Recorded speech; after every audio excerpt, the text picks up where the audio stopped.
Ugh, I've had too much to drink. Damien has had way too much to drink.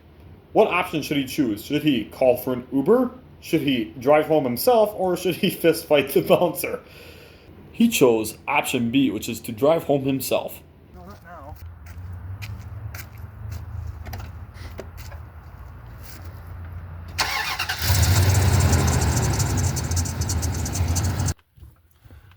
Ah, shoot, the cops. Damien has been caught drinking and driving. Should he A. drive away, B. shoot the cop, or C. stay and talk to the officer? He chose C. To stay. What seems to be the officer problem? Hello, sir. I've been noticed you've been swerving all over the road and not being able to stay in your lane. Have you had anything to drink tonight? No. Your eyes seem very bloodshot and everything, and looks like you're slurring your speech a little bit. You sure you haven't had anything to drink, sir? No. All right, sir. I'm going to have you step out of the vehicle, please. Please. Cut it. Oh. Okay, sir. Would you be willing to do some field sobriety tests to make sure you're safe to drive tonight? Mm-hmm. All right. So, what first thing you're going to do is you're going to stand on one foot, just like this. And not yet, sir. Not yet, sir. First, you're going to stand on one foot like this, and you're going to put your arms out and say 1001, 1002, 1003, all the way up to 10. Okay? Starting my signal. All right, let's start now.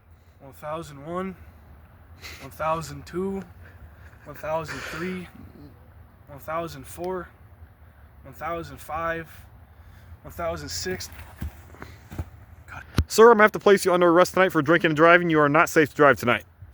All right, sir. Let me read you your rights quick. You have the right to remain silent. Anything you can will be used against you in a court of law, and you have the right to attorney. And if you cannot buy an attorney, we will provide one for you. Please step in the back of the car. Cop. Please step in the back of the vehicle, sir.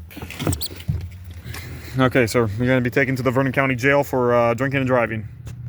Damien is now in jail for drinking and driving. Should he A. poop his pants, B. pee his pants, C. yell at the officer, or D. all of the above?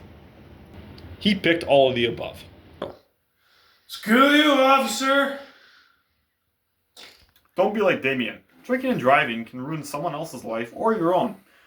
Drinking and driving still remains a major public preventable safety issue in the United States, with thousands dying yearly, averaging about 35 deaths a day in 2023, representing significant portions of all traffic fatalities, around 30%, and often involving younger adults ages 15 through 24, and disproportionately affecting males, with serious consequences like higher unrestrained deaths and insurance costs after convictions. In the United States, here are some key statistics. Fatalities. Around 12,429 people died in alcohol-impaired driving crashes in 2023, roughly one person every 42 minutes. Proportion of deaths. These deaths account for about 30% of all traffic fatalities, extremely preventable. In 2023, an estimated 360,441 people were injured in drunk driving accidents. So, who's most affected? Young adults, particularly those 15 through 24, are disproportionately affected in fatal drunk driving crashes. Males are generally more likely to drive drunk.